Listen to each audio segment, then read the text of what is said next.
So welcome to Productronica, day one here in Munich, and I'm delighted to be joined by my first guest today, which is Ajit Manocha.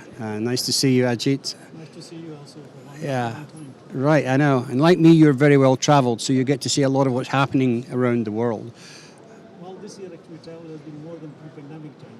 Yes, yes. Well, the pandemic was a huge disruptor to the world, but specifically, especially to Semi. You had so many events around that time that were disrupted. It really threw the whole industry into a bit of a quandary. How have you survived that, and what has happened coming out the other side?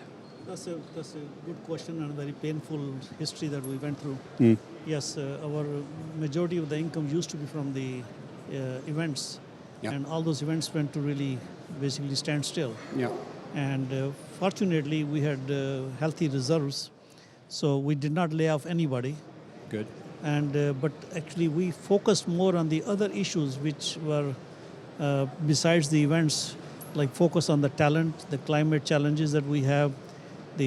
Of course, supply chain disruption was the result of these issues, and so we kept the team busy in looking for other sources so that we can do the revenue diversification for Semi.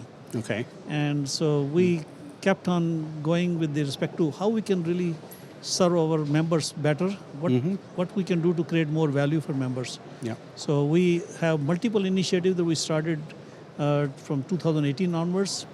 We have four or five strategic and smart initiatives. We actually double down on those initiatives, like smart manufacturing, smart medtech, smart mobility, and smart data. Right.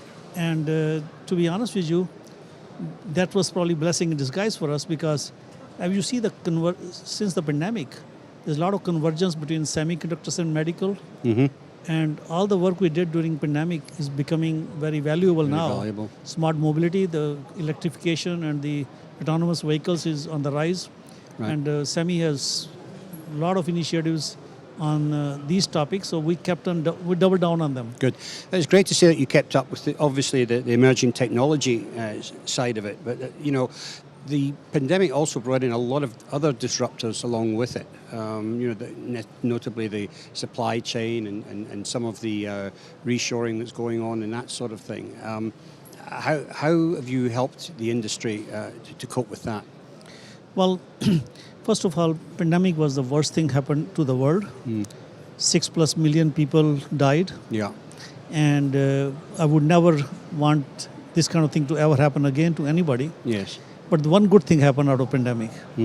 The industry awareness, semiconductor industry awareness became very visible to everybody. People realized that how important our industry is, because we went on telehealth, working from home, even the schools were done remotely, education done remotely. So people realized the importance of semiconductors, especially the chip shortage came along with that. And the automotive cars, the automotives became another big choke point for the world. Right. The lead time on cars went to 15 months to 2 years. Yes. And but the good thing was that the people realized how important semiconductor industry is, and it's central to everything. It's central to all the industries. And the awareness of industry became way high. As a result of this, many countries have declared semiconductor industry as a strategic for their country and important for not only economic security but also economic prosperity. Absolutely. I totally agree. I mean, back in the days of the Second World War, they said that steel was the key element that was a strategic thing. Today it's semiconductors, and there's no doubt about that. And governments have become, of course, very aware of that. But they've also had to go through a very steep learning curve. And of course, they've emerged through the US CHIPS Act and the equivalent over here with the European CHIPS Act. How has Semi worked with government to advise on that? And have you been working at levels with Europe as well as US and other countries? That's a very good question. I think there are a couple of things I want to say from the last point. That if you talk about the steel, you talked about the oil, gases, and all those things. Right. You can have backup of those things, but there's no backup for chips. Right. For chips, you only need chips, That's right. So I think the chip industry has become much more relevant for the humanity. But I think given the importance of chip industry, the strategic nature of this industry now, the governments are taking a very extra steps to make sure that this chip shortage and the future dependence on chip does not put the humanity on hold. Right. So Right. yes, there's a CHIPS Act in US, CHIPS Act in EU. SEMI is heavily involved with all the governments, most of the governments I should say, in the CHIPS Act, because we are actually, especially in the case of US, we are part of the architect of the CHIPS Act. Yes. How we should support the industry at large, including equipment companies and the material companies, that they should also get benefit from the growth. Yes. The good thing is this, which is very important, this industry has grown to $580 billion IC revenue last year. It took 65 years to, or almost 70 years to come to the $580 billion or $600 billion. And now the next 10 years, it will double to 1 trillion. So there is so much growth happening in this industry, and it is happening because of the so many disruptions coming at one time. Yes. It's 5G to 6G to 7G, the quantum computing, neuromorphic computing, Yes. Autonomous vehicles, but I call it autonomous machines with all this connectivity with Absolutely. IoTs, this AR, VR, and All these AI. things are converging at once. Yeah. All those things. AI is going to be another major fuel for the growth. So I'm very convinced that this industry is going to double to 1 trillion. We've been saying 2030, but given the current climate in terms of Russia-Ukraine war and the Middle East crisis, maybe it's 31 or 32 or 33. It's going to happen. Right. So Right. I think industry is growing rapidly, and that's why the CHIPS Act from various countries are very critical, that where SEMI plays a big role in helping members to navigate through the process, how to apply for the subsidies and the grants, and so especially the small companies, the mid-sized companies, they're depending heavily on SEMI to guide them. Right. Well, as you said, there's a number of things driving all of this, and part of this is de-risking the supply chain. It's also bringing in ESG and sustainability. It makes no sense to ship things halfway across the world. They should be consumed closer to where they're being manufactured. Closer to where they're being consumed. But all that's driving more manufacturing, more growth, etc., etc. So you came out with a system recently, and I'm struggling to remember the acronym, but it was regarding a tool to help companies benchmark where they were in the manufacturing process. Yeah. Can you talk to us a little bit about that? Yes, I think there's more than that. The climate issues have been really affecting the industry big time. When was the last time you heard freeze in Texas? Yes. We had twice freeze in Texas during pandemic. That shut down quite a few factories in Texas. Yeah. The number of fires have been more fires around the world, and especially in the countries which was not very common. Yes. And also number of typhoons and the tornadoes.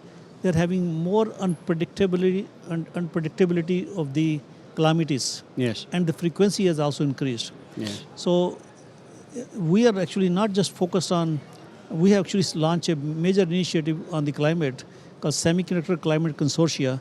We had 65 founding members last year at COP27. And we are actually now working a structured program with the industry, 90-some members of the companies and industries, that we're going to have a phased approach. How do we solve the problems of scope 1, scope 2, scope 3, right, so that we bring closure to the net zero goal with the as per Paris Accord, right, by maybe 2045, 2050, not 2060 or 2070 as many countries and companies. Okay. But other thing to ask before coming to specific answer to your comment, we have so many issues right now in the industry. I talked about the 1 trillion path to 1 trillion. Yes. But we have headwinds like talent shortage. Yes. The STEM education has gone down by factor of 2 in last 20 or 30 years in Western world. Yes. In the Asian countries, the population has gone down, although STEM education is still popular. Whereas the industry is going double, and STEM education population has gone half. Gone half. So the problem is 1/4 of 4 times the problem. So SEMI has a major initiative on multiple initiatives to increase the pipeline population in the pipeline Right. at various levels, from technicians to the masters and PhDs and engineering level, and that's so on. important. Yes, and also we focus on diversity. Maybe for the next time, I can spend more time on diversity. Yeah. Also, at the same time, the number of initiatives we have to really help increase the productivity and the output, because you get to the 1 trillion, you're going to spend billions of dollars to add more capacity around the world. Yeah. But this productivity can also help reduce the headwind. Yes. And the one other point is that all these global challenges, no single CEO, no single company, no single country can solve them. It requires collaboration. Global solutions require global collaboration. Exactly. So SEMI has been very active in the initiatives I talked about, that smart manufacturing.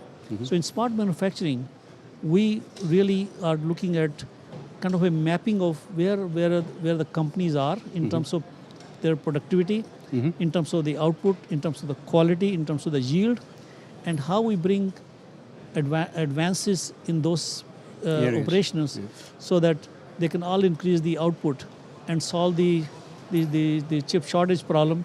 Now, people might think that the supply chain problems are gone. No, they are not gone, because we haven't fixed the supply chain issues yet. Right now, because of the economic downturn, there's definitely a excess inventory, but this is all temporary.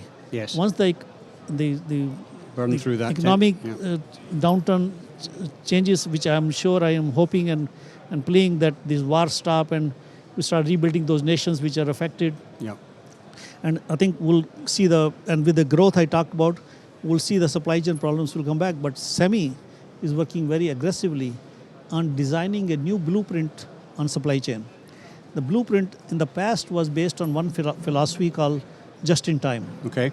And during the last 3-4 years, pandemic, calamities, geopolitical issues, all that led to massive supply chain fragmentation. Yeah. So is it just in case philosophy now on supply chain? I don't know, but SEMI is addressing that. Yeah. So specifically to smart manufacturing, that will also help the supply chain issues, because we need to have the much more agility and flexibility in our manufacturing, but with more output and productivity. Absolutely. And as you say, it has to be done at a global level. Ajit, we've got multiple topics that we could spend an awful lot of time talking on, but unfortunately we're running out of time here today. But I want to thank you very much for just giving us a small snapshot of some of the things that are, that you're working on at SEMI today. So anytime, I think just in the closing, I will say one thing, that SEMI philosophy on the geopolitical issues is we're country neutral, company neutral. Yeah. But recently, in my recent last 2 weeks ago, I created a multilateral platform with policymakers from all over the world and the top 50 industry executives. We sat together and discussed the global challenges that cannot be solved without the government participation. Right. And we had a huge success out of that. The policymakers all agreed that we should work together, and we will work together, and we will be part of the solution with the industry. That's interesting. The same thing happened in London over the topic of AI. All the world leaders got together. So they're obviously starting to understand the importance that we're all interconnected. So, Ajit, I look forward to seeing what happens over the coming months. But sure, anytime. Thank you for joining us today. Thank you very much. Thank you. For micro dispensing, there is one product line that is proven and trusted by manufacturers in semiconductor packaging, electronics assembly, medical device, and electromechanical assembly the world over. DL Technology, superior pumps and needles for the finer things in life. SMTA, as a part of Nano Dimension, is a company that specializes in the development, manufacturing, and distribution of equipment for electronics production. Our focus is on providing innovative solutions, helping the electronics manufacturers, optimizing their production processes, increase their efficiency, and achieve high-quality results. Our products include pick-and-place machines, dispensing solutions, solder-paste jet printers, and reflow ovens.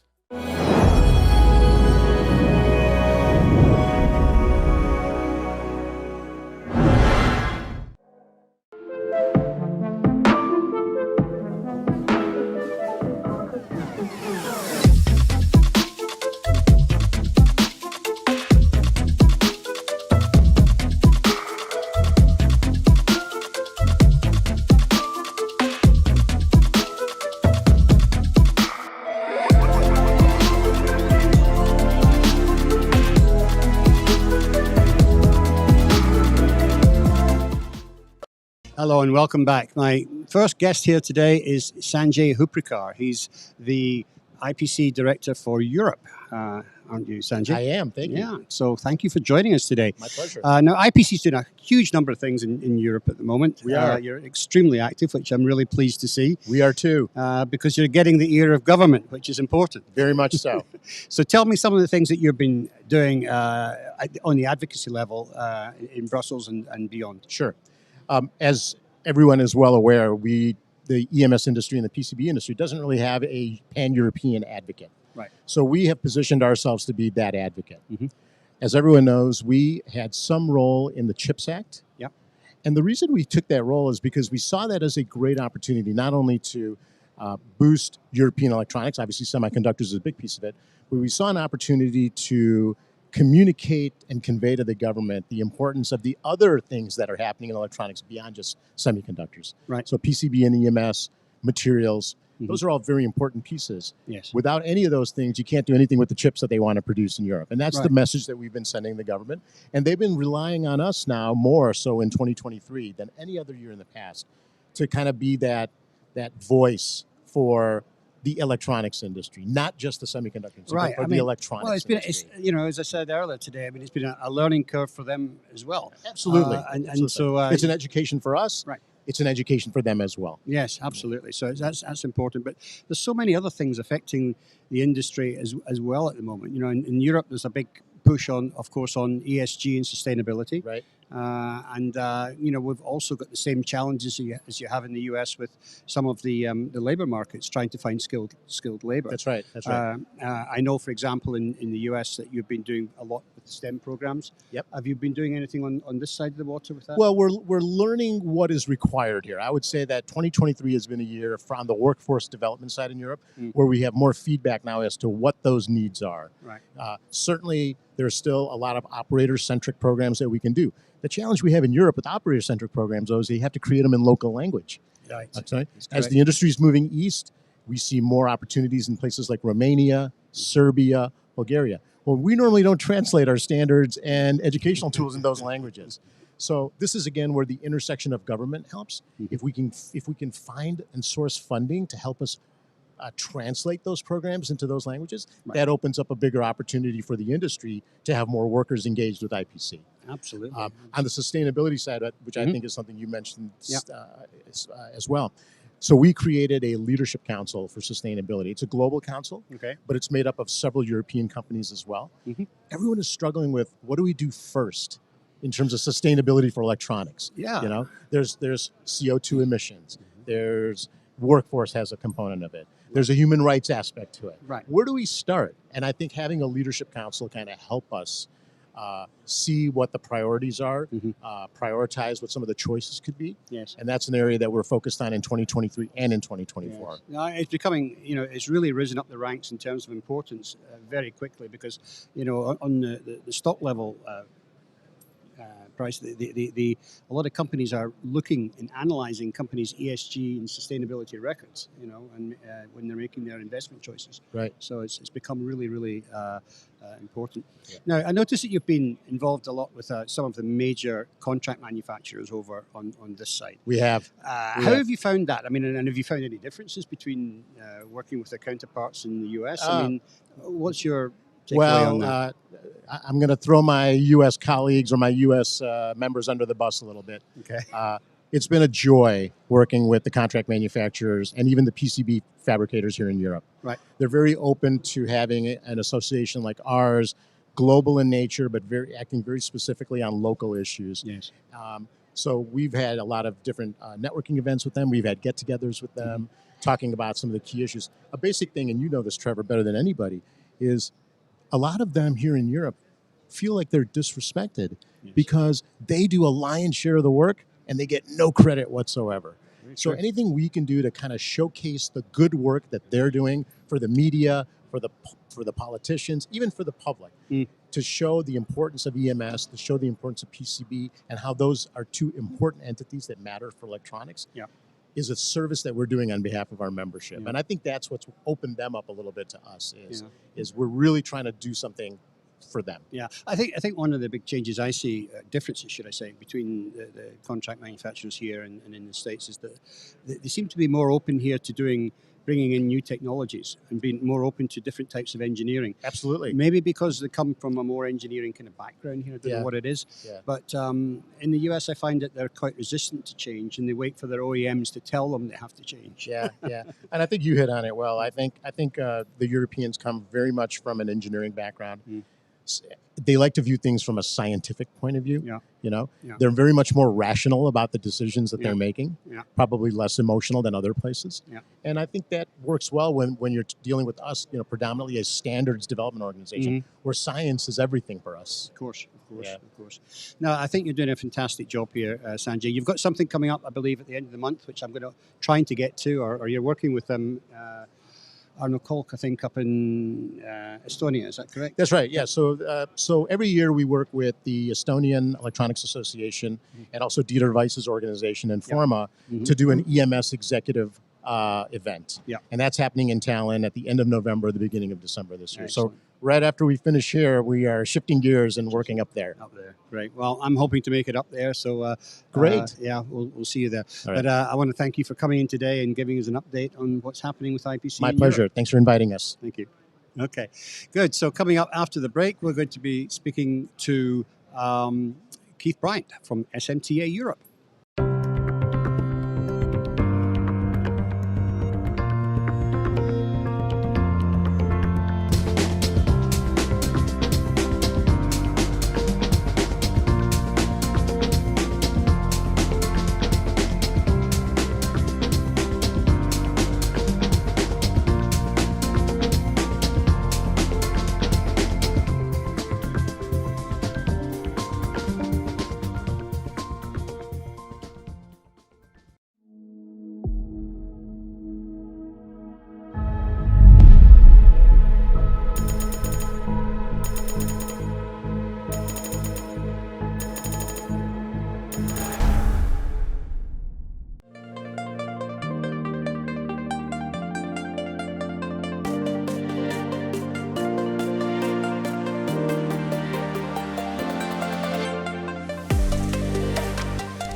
Without reliability,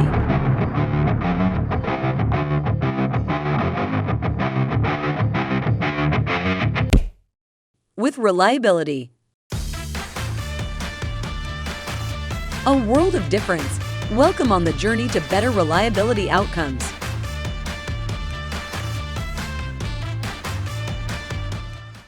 And welcome back. Delighted to be joined by Keith Bryant now, who has got his SMTA Europe hat on today. So welcome, Keith. Thank you, Trevor.